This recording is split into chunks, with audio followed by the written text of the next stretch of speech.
Alright, welcome back. So in this video, we're now going to talk about one other topic I wanted to cover for this chapter, which this isn't exactly a new book. Some of this I talk about in chapter 13 actually, because I forgot to put in chapter 7, but we're just going to kind of go over it real quick. So what I actually wanted to talk about is the nature of debates or arguments. So this is something that I notice. I think of everything in terms of the subconscious, and this is something I notice when I see people arguing, right? And it's a mistake that I learned to stop making when I argue with people too. So to understand basically the main idea in this video, I want to start with this point. So logic, or something that appears as rational to us, or something that makes sense, is actually a subconscious form, right? So it's very important to understand that. Rationality is a subconscious form, and it has nothing to do with truth, right? So that's very important. Truth is actually something very metaphysical, right? So I believe truth is actually something that comes from God, right? And Socrates kind of said something very similar in terms of it comes from the metaphysical realm or it comes from the soul or something like that. But logic has nothing to do with truth. Something could be a complete lie and still appear rational or logical to us. Right, so people have this idea that if something makes sense or if it seems rational or logical, it must therefore be true. That's not true at all.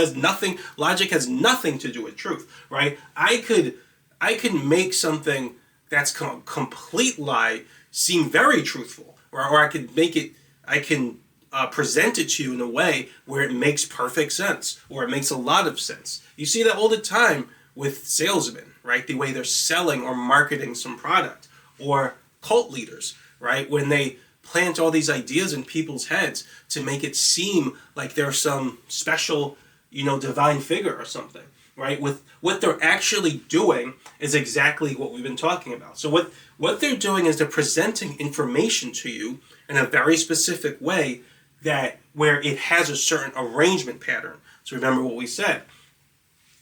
Things can be arranged in nature in a certain way that fits or approximates subconscious forms, right? So we talked about that in terms of concrete patterns with geometric shapes and with a messy or tidy room, and in terms of beauty. We also talked about it in terms of abstract forms, right? Which has to do with relationships, right? Certain relationship patterns can represent an arrangement pattern. So it's a little less intuitive to use that term for abstract concepts, but we can expand it there too and say that information can have an arrangement pattern that fits a subconscious form.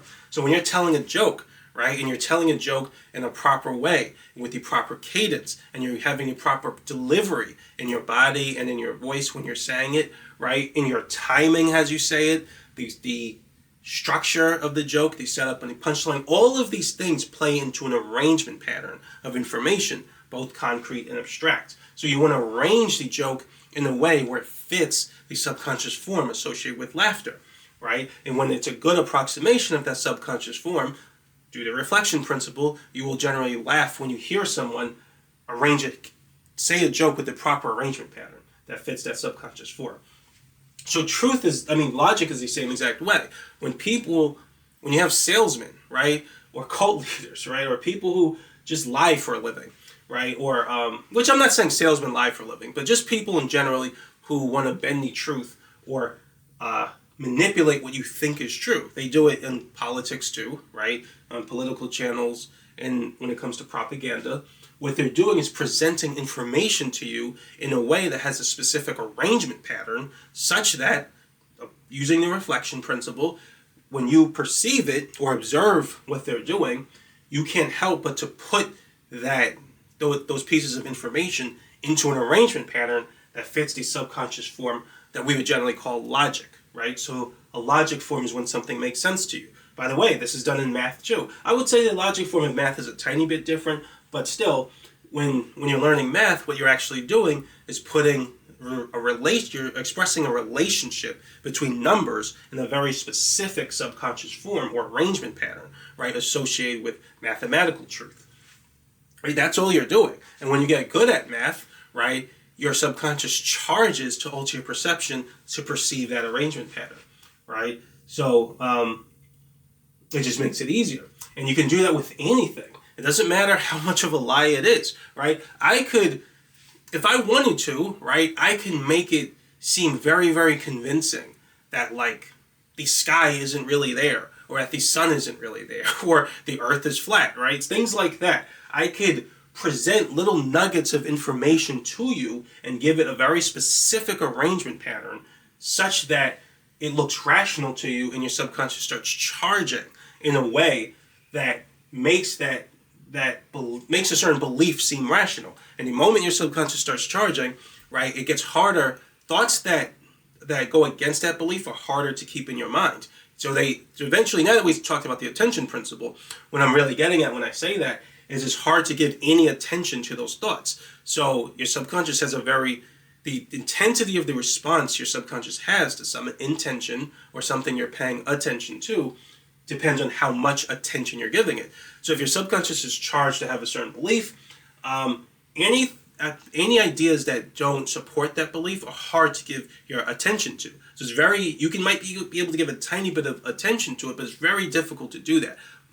You might just not give any of your attention to it, right? And so you won't have any thoughts that don't support that belief. But it's very easy, because you feel compelled, right? It's very easy to give a lot of your attention to thoughts that do support a belief. So when you charge a belief, right, it's very difficult to sort of not believe whatever that belief is saying is true, right? And that has to do with transcendental belief. So, when people watch politics, and they're basically exposing themselves to a lot of propaganda, right? They're continuously charging a belief. And the reason that's happening is the person who's presenting the propaganda is giving them information, and they're presenting it in a way where it has a certain arrangement pattern that matches logic. Now remember what I said, subconscious forms help the subconscious to charge at specific frequencies and in specific ways. So if you can present information that has an arrangement pattern that fits logic, you can get a person to charge a transcendental belief, right? It's very easy to do. It has nothing to do with whether it's truthful or not. You just have to put the information, you just have to present it in a particular arrangement pattern. It's very similar to a comedian who presents information in the arrangement pattern associated with humor or laughter. When a person sees that, they charge up the laughter frequency. It's very simple from a subconscious perspective. The propagandist will present information that gets them to charge up the logic frequency. But really, they're just tempting them to charge a transcendental belief. So that's important, right? Truth, once again, is a much more metaphysical concept that comes from God. Logic has absolutely nothing to do with truth, right? So now, the other thing I want to get to in this video is something I notice happens when people argue. Because I'm always thinking in this term, right? But I've noticed that when people argue, right, I see it all the time. They're always arguing. They're like cross-arguing, right? Because they don't really know what they disagree on. And what I realize is that people, when they argue, there are only two things that they ever could possibly disagree on. Everybody agrees with each other on every principle except for two main things. Anytime you're in an argument with someone, it means you disagree with them on something, right? And if you disagree with them on something, there's only two things you could possibly disagree on. It's impossible to disagree for any other reason, and that has to do with the absolute nature of the subconscious. So just to go over this point, so it says when people argue, their disagreement will always reduce to two possibilities. They either disagree about how their conscious mind is defining some word, or they're disagreeing on what context matches reality. So that's very important, right? Because I think in terms of the subconscious all the time, and this is something I noticed happens when people who argue or who debate, right? When you're debating, or when you're arguing with someone, when you're arguing with someone or when you disagree about something, right? What's really happening in the debate is when you're defending your position or you're countering someone else's position, what you're really trying to do is you're trying to present information in a way that fits the subconscious form associated with logic. It's no different than when you try to tell a joke in a way that fits the subconscious form associated with humor. You may not realize that's what you're doing, but that's what you want to do when you're telling jokes. And you're doing the same thing when you're debating. the problem with this is exactly like I said, right? So remember I said that logic is a subconscious form, and the way a subconscious form appears to you is always based on two parameters. So it's based on the arrangement pattern it actually has, which has nothing to do with the way what you're thinking or how you're perceiving it. But then there's also the form morphing parameter, which has to do with how your subconscious is charged up to perceive a particular subconscious form anyway, regardless of how this is actually arranged, right? So you're always going to have those two parameters. So if you're debating someone and you're trying to get them to see your side of things, you have to focus on those two parameters. So not only is it important for you to present information in a way that actually fits the subconscious form of logic, which is basically what's done in math, but you also have to do it in a way that sort of matches the way their subconscious is charged up to perceive logic. So how do you do that? Well, what your ability to do that hinges upon, right, is how they're defining some word, right? Because I see this all the time. When two people are arguing, it's like they're cross-arguing in a way because they disagree about how some word is defined. So, for example, if we're disagreeing about something related to the sky, right? Let's say I define the sky as the thing in the atmosphere, and you define the sky as the ground. Any information I present to you, even if it fits a subconscious form of logic, you're not going to interpret it in the same way that I am, because you define sky differently, right? Now, most people will generally have very close definitions on some word, right? But if you're in a debate and you're trying to put it in the subconscious form of logic, your definitions have to be exact, very precise, and they have to be a match, right? If they're not a match, there's virtually no way you're going to present information in a way that they will see as logical. It makes no sense in the arrangement pattern that fits the subconscious form of logic. You're just virtually never going to do that. I see it all the time, right? Just as an example of that, I remember I was watching this debate with Destiny, right? So, and if you don't know him, he's like an online streamer. He was debating. He was like a group debate. I think he was with someone else, and then they were debating these two other guys. And they were debating, if I'm not mistaken, I think the debate was basically a question: is democracy on the ballot for the 2024 presidential election? And it was obvious, right? If you watch that debate, it was so obvious that all of them had different definitions of what that question meant, right? What does it mean for democracy to be on the ballot? So they're all arguing and all debating, and they're in a heavy debate. Why? Because they disagree on the word. They're constantly presenting information in a way to fit the subconscious form of logic.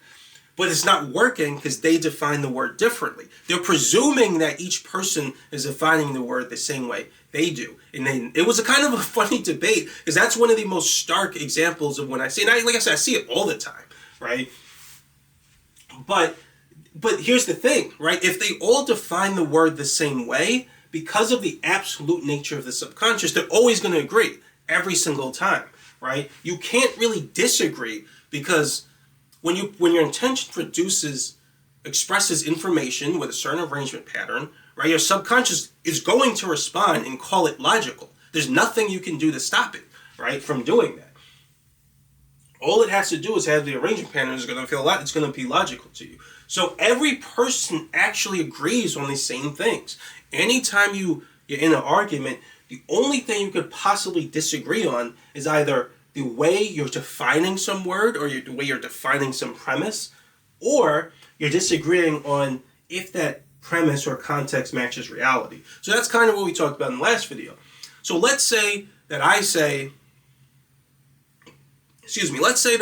every person named Chuck, right? So my name. Let's say every person named Chuck is a bad person, right? It might be logical, right, to avoid a person like that. However, you might agree that it makes sense to avoid a person like that if that premise is true. But you might not agree that that premise matches reality, right? Whereas I think it does match reality. So our disagreement there would be just on what we think matches reality. Now, the conscious and subconscious minds, like I said in the last video, it doesn't have the ability to tell you what matches reality. That's the higher self, and God have that ability, which we get into that in the next book, right? In the supernatural section of this whole theory. But the conscious and subconscious mind doesn't have that ability, so it basically just has to guess. So when it comes down to it, people can only disagree on those two parameters. They're either disagreeing about the way some word is defined, or they're disagreeing on whether they share the same definition, but they disagree on whether or not it matches reality or not. That's it. Every argument only boils down to those two possible disagreements. And I like you, if you're not sure about that, then watch every debate and watch every argument, right? Just watch them online, and you're going to notice that when two people disagree on something, they're always disagreeing about those two parameters. One of those two parameters. It's impossible to disagree about anything else. So when I'm in an argument or I'm in a debate, those are always the two things I look at. I'm always looking at if we're defining some word or some premise exactly the same way. And if we're not, then that's the thing that I'm trying to make clear. I make it clear how I define it and what's necessarily true from that definition, which they always agree with, whether they want to admit it or not, but they always eventually agree with. Usually their definition is different from mine. No problem, right? I'll agree with them if I trust their definition. I mean, once they explain to me their definition or their premise or their context, then they'll say, okay, what you believe is true from that context, but I don't define it that way. Or I may say, what you believe from your context is true, but I disagree about that context matching reality. That's actually what happened in reality. It isn't to me. I don't believe it is. I can't prove it, but I just don't believe it is. And so I see that all the time, even like a racist person. Let's say there's a racist person who hates black people, thinks we're all stupid, things like that, wants nothing to do with us, right? Even what they say makes sense if you accept that their premise is true or it matches reality. Now, I don't believe it matches reality, so I disagree with it, right? No matter what the position, no matter how bad or how good, it's always, the only way you can disagree with it is if you disagree with one of those two parameters. You either disagree with the way they're defining a word, or you disagree with whether or not what they're saying fits reality. So I just thought that was important enough to make another video on, because I just thought I'd see it all the time, and I feel like there's very few people who've picked up on it. I don't know why, right? But I want you to kind of watch debates online, or just watch debates, and I want you to think in those terms, right? And you're going to notice exactly what I'm saying is true. Any disagreement is always based on those two parameters. So this is actually the last video. I'm trying to, there was one other thing I forgot to say in the other videos, which I might as well just say it here. I wanted to talk about archetypes. So archetypes are, in literature, they're basically almost like character roles. They're like well-known or fixed character roles. Like you can have a character role of the hero, right? Or the villain, right? Or the romantic interest. Sometimes in adventure or action-adventure movies, you have the character role of the sort of mysterious helper, right? Who comes along and helps the villain. Comes along and helps the hero, right? The hero doesn't know much about them, where they came from, right? But they're good, right? At heart. And there are different archetypes. There's the teacher archetype, and things like that. Those archetypes actually represent subconscious forms associated with stories. So I mentioned that a tiny bit before, but I felt I should say it a little bit, because I also forgot to put that in the book too. But even stories can have subconscious forms, right, or special arrangement patterns associated with character roles, right? And those character roles will always generally cause you to, your subconscious to switch to a certain frequency so that your perception becomes altered to perceive the abstract component of that character role. So that's something to look into. If you look into literature, they're generally called archetypes, but those also represent subconscious forms. But yeah, that's what I just wanted to mention. So that's it for chapter 7. Another thing I wanted to mention about subconscious forms is now that's kind of why I didn't want to talk too much about organizational patterns or transcendental creativity before, because I wanted to talk about subconscious forms. The subconscious forms are very important to fully understanding how creativity works on a subconscious level. Because transcendental creativity is, and we'll talk more about it later in chapter 13, but it's basically an ability your subconscious has that where it'll compel you to arrange things into subconscious forms, into good approximations of subconscious forms. That basically has to do with what I was calling the organizational pattern. Your subconscious can organize in such a way where it compels you to arrange things into subconscious forms. We'll talk more about that later, but you can't fully understand transcendental creativity without subconscious forms. So that's like, I'll just do it later. I didn't want to talk about it in chapter 3.